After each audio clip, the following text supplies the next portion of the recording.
반갑습니다. 김대현입니다. 오늘은 그 확통 테마를 가지고 수업을 할 건데, 그 확통 중에 그 컴플리트 퍼뮤테이션 또는 디레인지먼트라는 완전 순열이 있어요. 그 학생들한테는 좀 생소한 소재일 수 있는데, 이게 이제 어떤 내용이냐면, 어떤 원소들이 있을 때, 어떤 집합의 원소가 있을 때, 그 원소들의 위치를 다 바꿔주는 배열을 우리가 컴플리트 퍼뮤테이션이라고 하고, 그러니까 영어를 쓰면 잘 못 알아먹으니까 한국말로 번역하면 완전 순열 또는 교란 순열이라고도 얘기를 하는 부분에 대해서 강의를 할 건데, 이게 사실은 딱히 뭐 교과서에서 비중 있게 다루고 있지 않기 때문에 이걸 강의를 해야 되나 사실 고민을 좀 했었어요. 근데 이 완전 순열은 그 접근하는 그 사고의 흐름이 굉장히 좋아요.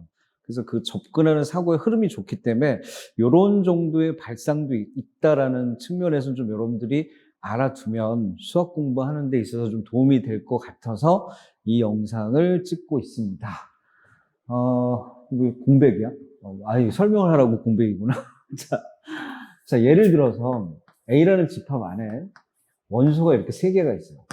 그럼 이 원소 3개의 위치를 다 바꿔라. 그러면 사실 위치를 다 바꾸니까 사실 여러분들이 할 수 있는 가장 최선의 방법은 당연히 수용도겠죠. 그치? 그러니까 1의 위치를 바꾸니까 1이 있는 요 위치에 올 수 있는 수들은 사실 2하고 3밖에 없잖아요. 그쵸? 그러니까 여기 2가 오면 여기 3이 오고 1이 오면 위치가 다 바뀌어 있죠. 그쵸? 그래서 얘하고 얘는 위치 관계를 완전 순열 관계에 있다라고 우리가 표현을 해요. 그 다음에 또 1 밑에 3이 오고 여기에 1이 오고 여기가 2가 오면 또 1, 2, 3이랑 위치가, 원소의 위치가 다 바뀌었기 때문에 A라는 집합 안에 있는 원소의 위치 1, 2, 3이 위치가 바뀌는 경우는 보시다시피 2가지밖에 없어요. 근데 원소 개수가 좀 늘어났을 때가 문제인 거잖아. 사실 원소 개수가 뭐 수능에 기출됐었던 거는 5개까지는 내가 나온 걸로 기억을 해요. 근데 6개, 7개는 수용도를 그려서 접근하기에는 너무나 케이스가 많기 때문에 아직까지는 평가원에서 출제하지 않고 있는 것 같고, 선생님 개인적인 생각도 앞으로 평가원에서 완전 순열을 수능에 낼 것인가? 당연히 안 낼 거라고 봐요. 하지만 그럼에도 불구하고 이 영상을 찍는 이유는 그 완전 순열을 이해하는 그 사고의 알고리즘이 좋기 때문에 수업을 해주는 것 뿐이에요. 그래서 우리의 목적은 A라는 집합 안에 원소가 많았을 때 어떻게 수용도를 그리지 않고 접근을 할 것인가? 이게 포인트인 거예요, 이게. 자, 예를 들어서 A라는 집합 안에 원소가 한 5개를 해볼까? 5개? 자, 5개가 있다라고 한번 가정을 해볼게요. 이거 딱 5개지, 그치? 그래서 어떤 집합 안에, 그러니까 위에 적어놓은 대문자가 어떤 집합 안에 원소라고 생각하시고, 저 대문자 A, B, C, D의 위치를 바꾸는 경우가 총 몇 가지가 있을지를 우리가 고민을 해볼 건데, 이렇게 한번 접근을 해볼게요. 이 A, B, C, D 5개를 가지고 저 원소들의 위치를 다 바꿔주는 경우의 수를 선생님이 A5라고 해볼게요. A5. A5의 정의는 원소가 5개고 그 5개의 원소들의 위치를 다 바꿔주는 경우의 수. 그러면 이제 생각을 이제 어떻게 할 거냐면, 실제 그러면 A라는 이 문자 밑에 올 수 있는 문자는 A는 못 오는 거죠. 위치를 바꿔야 되니까. 실제 올 수 있는 경우는 B, C, D, E 이렇게 4가지 경우밖에 없잖아. 그치? 그 중에 한 가지 경우를 본 거야. A 밑에 B라는 문자가 오는 경우를 지금 살펴볼 거야. 근데 A 밑에 B라는 문자가 왔는데 하필이면 B 밑에 A가 오는 경우도 있을 거 아니야. 위치를 바꿔주는 거니까. 그치? 그러니까 이런 얘기라고. A, B, C, D 5개의 원소를 위치를 바꿀 건데 A 밑에 B가 픽스야. 고정이야, 고정. A 밑에 B를 고정했는데 하필 이 B 밑에 A라는 원소가 와 있는 이 경우를 먼저 살펴보겠다는 얘기야. 지금 쉬운 말로 얘기해보면 A하고 B하고 서로 맞교환한 거지. 그치? 서로 맞교환하면 남아있는 문자가 C, D 3가지고 이 3문자의 위치를 바꿔주면 되는 거 아니야. 그치? 근데 우리가 정의를 할 때 A5를 뭐라고 정의를 했냐면 원소 5개의 위치를 다 바꿔주는 경우의 수라고 했잖아. 그치? 그러니까 A하고 B가 맞교환되어 있는 이 경우라면 이 CDE 밑에 CDE 위치를 바꿔주는 경우의 수는 원소가 3개니까 A3이라고 쓸 수 있는 거지. 그치? 그렇잖아. A, B가 원소가 서로 맞교환했으니까 CDE 밑에 CDE 위치를 바꿔주는 경우의 수는 A3. 이해됐지? 자, 그 다음 경우는 이거 지워야 되겠다. 그 다음 경우는 뭐냐면 A 밑에 B가 픽스야. 똑같이 A 밑에 B가 픽스인데 이번에는 B 밑에 A가 오지 않는 경우를 생각을 해볼 거야. B 밑에 A가 오지 않는 경우. 이거 적어놨잖아. A는 오지 못한다. 그러면 남아있는 문자가 이렇게 4개거든. B, C, D 4개인데 B 밑에는 A가 오지 않는 경우고 C 밑에 C가 안 와야 되고 D 밑엔 D가 안 오고 E 밑엔 E가 안 오는 경우의 수를 우리가 풀어본다는 얘기야. 그치? 그래서 A 밑에 일단 B가 왔으니까 남아있는 문자는 사실 A, C,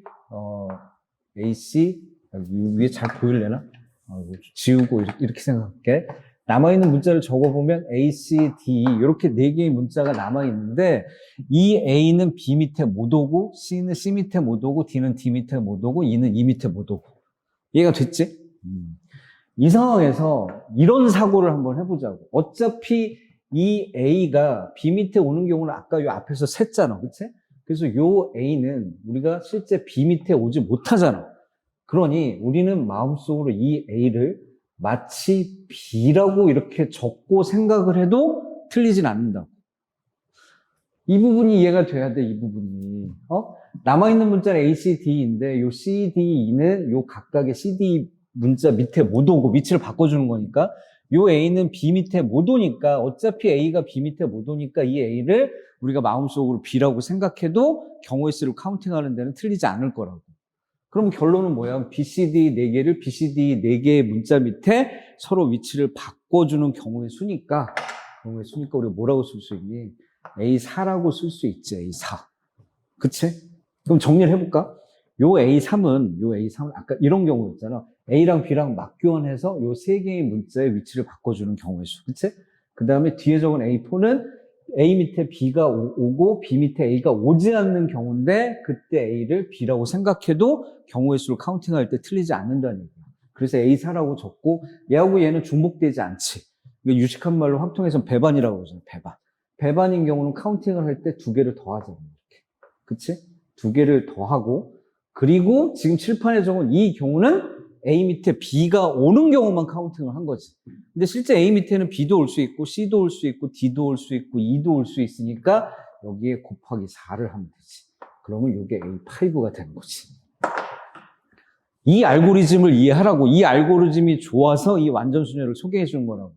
즉 확통에서는 케이스를 나눠서 세는 경우의 문제가 요즘 수능 추세잖아. 모든 문제 조건을 만족하는 케이스를 다 나눠서 다 나열해서 카운팅을 하는데 혹시라도 수용도를 꼭 그려야 되는 경우가 발생을 하면 수용도를 그릴 때 이렇게 배반인 경우로 나눠서 이런 경우 우리가 뭐라고 부르니? 점화식이라고 부르잖아. 점화식을 세우면 좀 더 쉽게 접근할 수가 있다는 얘기야. 그럼 같은 알고리즘으로 모든 게 정리가 될 테니까 A4는 얘랑 똑같을 거 아니야, 구조가. 5일 때 4니까 4일 때 당연히 3이고 5일 때 3, 4니까 여기 4일 때는 당연히 2, 3이 되겠지, 2, 3. 응? 바보도 이 정도는 유출을 해요. 그치? 그럼 A3은 당연히 여기가 2개가 되고 여기가 A1 더하기 A2 이런 구조이지 않겠나? 그치? 그 A1하고 A2는 이건 뭐 쉽게 직관적으로 구할 수 있지 않나 싶어. A1은 혼자서 위치를 바꿀 수 있는 경우는 없으니까 당연히 제로가 되는 거고 A2는 원소가 2개 있는데 2개의 원소를 위치를 바꿔주는 경우는 한 가지밖에 없겠지. 그치?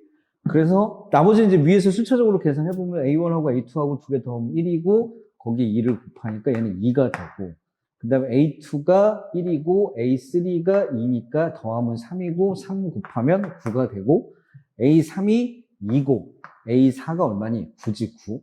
2개 더하면 11이고 거기에 4를 곱하니까 44 이렇게 되는 거지. 그치? 혹시라도 몰라 A6이다 그러면 어떻게 하면 되니? A6은 A4랑 A5를 더하고 거기 얼마를 곱하면 돼? 5를 곱하면 되지. 그러니까 이거 2개 더하면 얼마야? 53? 53에다가 5를 곱하니까 이게 얼마니? 5, 3, 15에 265. 경우의 수가 수용도로 그리기에는 다소 무리가 있지. 시험 시간에 265가지를 어떻게 수용도로 그려? 44가지까지는 이미 수능에 출제가 된 적이 있고. 여기까지 이해되시나? 그러면 일반화도 시킬 수 있을 것 같아. 일반화도 어떻게 시키냐면 엔겔을 컴플리트 퍼뮤테이션, 즉 완전 순열 위치로 위치 바꿔주는 경우의 수는 여기가 n일 때 여기는 당연히 n-1이고 여기는 a n-2 더하기 a n-, 요게 컴플리트 퍼뮤테이션의 관계식이 되는 거야. 그치? 뭐 이걸 외울 필요까지는 없고, 외울 필요까지? 외우나? 외우는 게 좋겠다. 그치? 몇 개 안 되니까. 아마 일부 강사들은 그냥 이렇게 암기하라고 시킬 것 같아. 0, 1, 2, 9, 44, 265 이렇게. 근데 암기는 수학 공부하는데 1도 도움이 안 되고, 이 완전순열의 경우의 수를 카운팅하는 그 과정, 어떻게 사고를 해서 이런 식을 만들었는지를 이해하시면 도움이 될 것 같아요. 그렇게 어렵지 않기 때문에 그 수용도보다는 이 결과를 외우고 나서 문제 접목시키면 훨씬 더 좋을 것 같아요. 그러면 이제 이 기출 테스트 문제를 한번 살짝 봐볼까? 아니다. 기출도 있고, 선생님이 아마 문제를 만들어 놓은 문제도 있을 것 같은데, 같이 한번 해볼게요. 문제 풀기 전에, 일단 이렇게 한번 해볼게. 자, 여기다가, 방금 전에 우리가 공부했던 거, A1은 제로고, 그 다음에 1이고, 그 다음 2고, 그 다음 얼마였지? 9였나? 9고, 44고, 265고. 그치? 요거 정도는, 그렇게 어렵지 않으니까, 이거 정도는 좀 이해를 했으면 좋겠어요. 그래서 뭐, 9라는 건 4개의 원소를 위치를 바꿔주는 경우의 수, 44는 5개의 원소를 위치를 다 바꿔주는 경우의 수, 이렇게 이해하시면 될 것 같아요. 이걸 미리 적어놓고 좀 보시면 훨씬 더 문제를 빨리 풀 수 있지 않나 싶은데, 문제 한번 봐볼게요. 지금 상자가 몇 개가 있는데, 4개가 있는데, 두 상자를 선택해서 9의 위치를 바꾸래. 그러니까 예를 들어서 얘랑 얘랑 선택하면 0의 위치를 바꾸는 거야. 이런 시행을 적당히 해서 맨 처음 상자 안에 들어있던 9의 위치를 모두 바꿔놓는 경우가 몇 가지가 생기는가, 이렇게. 그럼 결론적으로 얘기해 놓으면 이거잖아.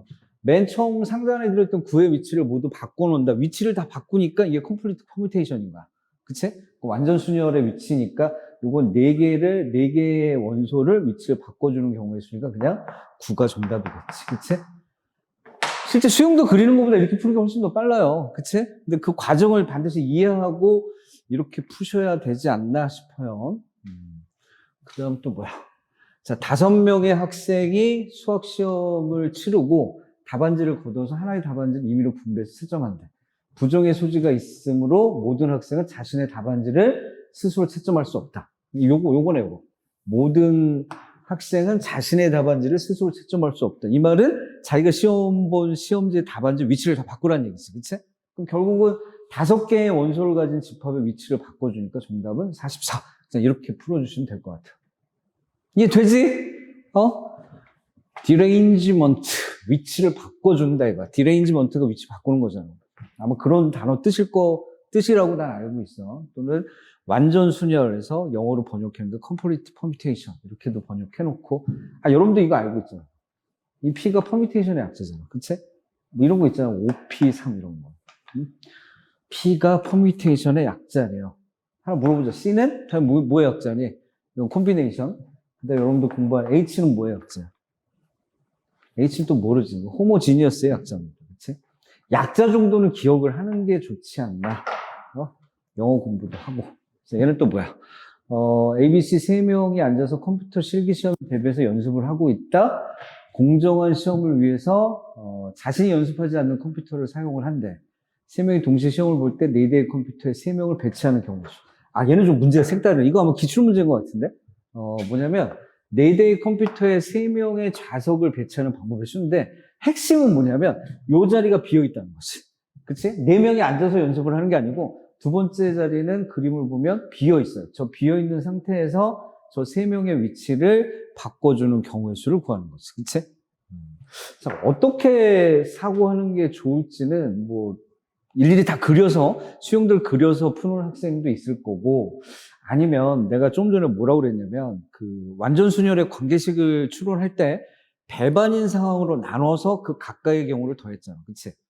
그래서 이런 문제는 사실 출제한 사람 의도가 사실 뭔지가 궁금해.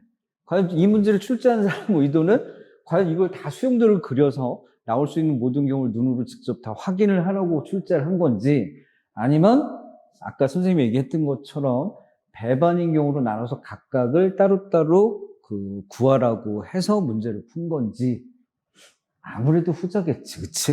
후자. 그러면 이 문제를 풀이하는 방법은 배반인 경우로 일단 나누는 거야. 그러면 설정은 어떻게 하냐면 배반인 경우 이렇게 설정하면 어떨까? 이 3명이 어차피 위치를 바꿔야 되잖아. 이 두 번째 자리는 위치는 그대로 비워둬. 그대로 비워둔 상태에서 세 명의 위치를 바꿔주는 거야. 그럼 그거 A3니까 그냥 두 가지가 되는 거지. 그치? 이해가 되셔야 돼요. 다시. 요 시험 보는 세 명, 그림 잘 보이나? 시험 보는 세 명이 그대로 두 번째 자리는 비워두고 그 세 명의 위치만 바꿔주는 거야. 그치? 그러면 세 개를 완전 순위로 배우라는 경우를 주니까 두 가지. 그치? 자, 두 번째 상황은 원래 비어있는 이 두 번째 자리에 누군가 가서 앉는 거야. 이해가 되나? 그러니까 예를 들어서, 이게 여학생이야? 여자, 남자, 여자 같네? 여기가 A, 여기가 뭐 C, 여기가 뭐 D. 이렇게 분류를 해볼게. 그러면, 이 두 번째 자리 중에 두 번째 자리에 누군가 앉아야 되잖아. A, C, D 세 명 중에 누군가 하나 앉아. 그러면 누가 앉을까요? 생각해보면 그 경우가 세 가지지. 그치? 그럼 그 중에 예를 들어서 여기에 A가 앉았어요. 그러면 이 자리가 비는 자리가 되는 거지. 그치? 그럼 이 자리가 일단 비고 남는 위치가 요 자리 벽고 C, D 이렇게 세 자리가 빈 거지. 그치? 빈 건 아니고 여기 비고 여기 두 명 앉아 있는데 이 C, D가 일단 자기가 앉은 자리에서 시험을 못 본다고 해서 위치를 바꿔야 되잖아. 그치? 그럼 원래 비어있는 자리에 A가 앉았으니까 요 자리에는 사실 사람이 와도 되고 안 와도 되지. 왜냐면 C, D가 요렇게 맞바꾸면 사실 위치가 바뀌었으니까 상관이 없는 거잖아. 그치? 그래서 C, D가 맞바꾸는 경우가 한 가지고. 그 다음에 C, D 중에 누군가 이리 가요. 그럼 누군가 가면 예를 들어서 C가 이리 갔다고 쳐봐. 그럼 D는 이 자리에서 못 앉으니까 D는 무조건 이쪽으로 와야 되지.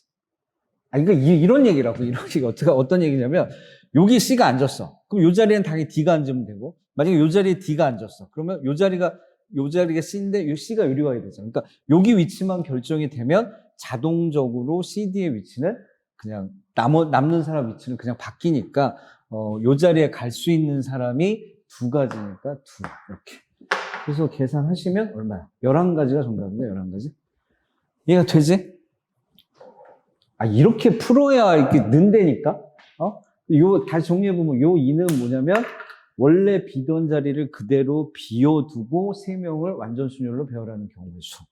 그 다음에 요 뒤에 적은 요 경우는 어떤 경우냐면 원래 비어있던 자리에 누군가 가서 앉아. 그럼 누군가 가서 앉는 자리를 결정하는 방법이 세 가지고 그럼 여기에 누군가 앉으면 그치? 누군가 앉으면 나머지 두 명의 위치를 바꿔주는 경우가 세 가지가 이렇게 있다는 얘기지. 이해가 되지요? 그래서 정답은 11가지. 이렇게 풀어주시면 돼요. 이 정도는 이해하겠지. 그치?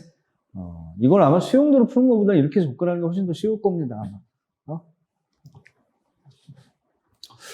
4번 문제는 뭐야? 이거는 상당히 문제를 잘 낸 것 같아요. 이게 뭐냐면, 뭐 별표 하나 쳐볼까나?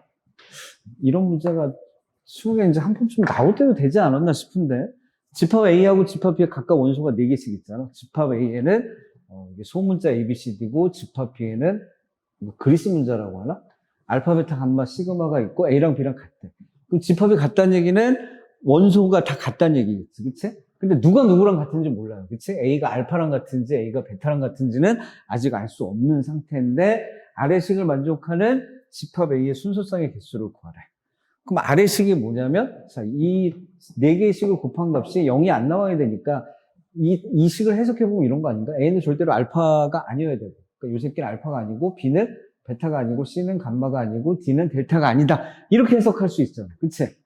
그러니까 결국은 뭐냐면 이 A, B, C, D를 요 알파, 베타, 감마, 델타 밑에다 배열을 하는데 이 A는 요 자리에 못 오는 거지. 요 B는 요 자리에 못 오고 C는 여기 못 오고 D는 여기 못 온다라고 해석할 수 있지. 그치? 그럼 결국 이 문항은 4개의 원소를 가진 집합을 완전 순열을 배열하는 경우의 수는 같겠지. 이해가 되지? 이해가 돼야 돼. 응? A가 알파랑 안 같대잖아. 그러니까 여기에 A가 오면 안 되는 거지. B는 베타랑 안 같고. 그러니까 A는 요 자리에 못 오고 B는 요 자리에 못 오고 C는 여기 못 오고 D는 여기 못 오니까 각각 A, B, C, D가 못 오는 자리가 한 자리씩 있는 거지. 그치? 그럼 못 오는 자리가 한 자리씩 있으니까 A, B, C, D 자체를 갖고 완전 순열로 만들 수 있는 경우의 수를 구하는 문제랑 똑같다는 얘기지. 왜냐면 얘랑 완전 순열 관계에 있는 거 하나 예를 들어볼까? 자, 얘랑 완전 순위가 예를 들어 B, C, D, A. 그러면 여기 A, B, C, D랑 B, C, D, A는 위치가 다 바뀌었지. 위치가 다 바뀌었으니까 완전 순열이고 요 위치 바뀐 걸 여기다가 집어넣으면 그대로 0이 안 나올 거야. 그치? 그래서 A는 알파랑 다르고 B는 베타랑 다르니까. 그치? 그래서 얘는 정답이 얼마야? 4개를 완전 순열로 배우라니까 그냥 9가지가 정답이지. 그러니까 이렇게 해석하면 좋을 것 같아. 네? 어렵게 생각하지 말고 서로 A 집합과 B 집합이 같다고 그랬으니까 여기 알파, 베타, 감마, 델타도 결국은 순서만 바꿔서 A, B, C, D하고 똑같다는 얘기잖아. 그치? 그렇게 이해하시면 돼요. 5번째 문제는 뭐야? 요건 안 지울게요. 노란색은 0, 1, 2, 9, 44, 260. 얘가 수능에 나올 확률은 0%. 여기까지는 이미 나왔고, 그치? 그래서 대부분 학생들 외워서 많이 풀 것 같아요.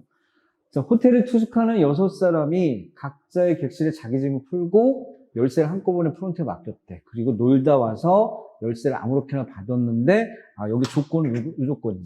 6사람 중에서 2사람이 자기 열쇠를 받았대. 그리고 나머지는 모두 다른 사람의 열쇠를 받는 경우의 수를 구하라. 이거 너무 쉬운 거 아닌가? 사람 6명인데 2명은 자기 열쇠를 받았대. 그러면 일단 자기 열쇠를 받는 2명을 골라주면 되지. 62. 그럼 나머지 4명은 자기 열쇠를 받지 않고 다른 사람 열쇠를 받아야 되니까 나머지 4개는 완전 순열로 돌리시면 되는 거지. 그치? 4개를 완전 순열로 돌릴 때 9가지. 그래서 정답이 얼마야? 15 곱하기 9니까 얼마냐? 143가? 59, 45. 뭐 미친 뭐래니? 59, 45에 4 올라가고 135가 정답이 되는 거지.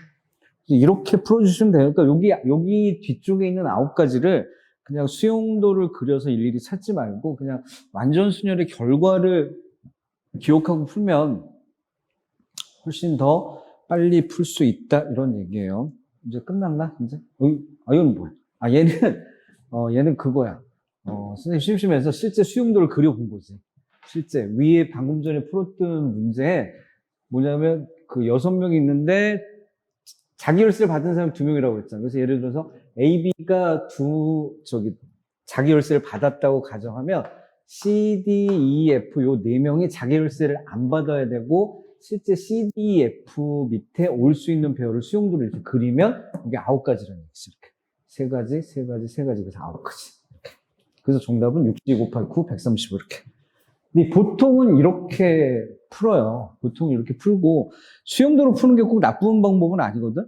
오히려 진짜 뭐 확통에서 나오는 29번, 30번 케이스 나누는 경우는 경우에 따라서 조건이 복잡하게 주어진 경우는 완전 순열 이런 공식으로 처리할 수 있는 문제보다는 직접 수용도를 그려서 풀 수 있는 경우의 문제가 많아요. 아유 미안해. 기침을 하고 말고 문제 끝난 것 같아. 하나 더 있어. 이게 마지막 문제인 것 같은데. 자, 얘는 뭐냐. 수학 선생님이 N명의 학생에게 쪽지 시험을 보게 한 후 시험지를 모두 거서 학생들과 다시 나눠주는 채점을 했는데. 근데 본인 시험지는 직접 채점하지 않는다고 그랬으니까 이 부분이 바로 완전 순열 개념이랑 딱 맞는 거지. 그치? 자기 거는 자기가 채점 못하니까. 그치? 그래서 그 경우의 수를 FN이라고 그랬을 때 다음 중 옳은 걸 모두 찾아라. F1은 0, F2는 1. 이거는 당연히 맞네. F3은 2. 이것도 맞고. 왜 문제를 이렇게 쉽게 편성했지? 얘만 가지고 있는 것 같은데. 얘는 FN은 N-1 곱하기 FN-1. 이게 틀렸죠? 그치? 아까 선생님 정리를 해줬잖아. FN은 N-1에 여기에 뭐가 붙어야 되니? N-2랑 여기 N-3랑 이렇게 더해서 정리를 쓰면 되지. 아까 우리가 찾았던 관계식이랑 똑같으니까. 이거 되지? 그치? 이건 아마 우리 조교가 만든 것 같은데, 문제는. 너무 싱겁게 만들었지, 그치? 근데 막 여기서 헤매면 아마 보기 디귿 때문에 아마 문제를 실어놓은 것 같은데, 보기 디귿은 글쎄 저거를 이 완전 순열 아이디어가 없이 이거의 참거짓을 논하기 위해서 몇 개를 나열해 본다? 그 방법밖에 없을 것 같아. 그렇잖아. 완전 순열 알고리즘을 이해 못한 학생이 디귿을 풀 수 있는 방법은 그냥 앞에서부터 나열해보는 거지. F1, F2, F3, F4, F5 나열해보고 이 관계식이 과연 맞을까 틀릴까 직접 확인해서 맞으면 뭐 한 서너 개 해봐서 맞으면 true라고 쓸 거고 서너 개 해봤는데 한 개가 안 된다 그러면 당연히 거짓이라고 쓰겠지. 그치? 이게 보통 학생들 아마 그런 식으로 사고를 할 것 같은데 저 문제 풀다가 이제 한 가지 생각나는 게 하나 있는데 뭐냐면, 그 수학자들이 수학 문제를 보통 내잖아. 옛날부터, 그치? 근데 이제 어떤 수학자들이 그 문제를 내놓고서 그 문제에 한번 정답을 찾아보세요. 또는 뭐 증명해 주세요. 이렇게 이제 문제를 던지는 경우가 종종 있었는데, 인류가 아직까지 풀지 못한 수학 난제들이 상당히 많이 있습니다. 그래서 그 인류가 아직까지 풀지 못한 수학 난제 중에 최고의 으뜸으로 치는 난제가 있습니다. 그 난제가 이 디귿하고 좀 비슷할 것 같은데, 어떤 난제냐면, 짝수 있잖아요. 짝수. 2, 4, 6, 8, 10, 12, 뭐 14 이런 짝수들 있잖아요. 이런 짝수들 중에서 2를 제외해. 2를 제외하고 4부터 이런 짝수들은 어떤 짝수를 선택하든지 간에 그 짝수는 어떤 짝수를 하나 고르든지 그 짝수는 두 소수의 합으로 표현할 수가 있대요.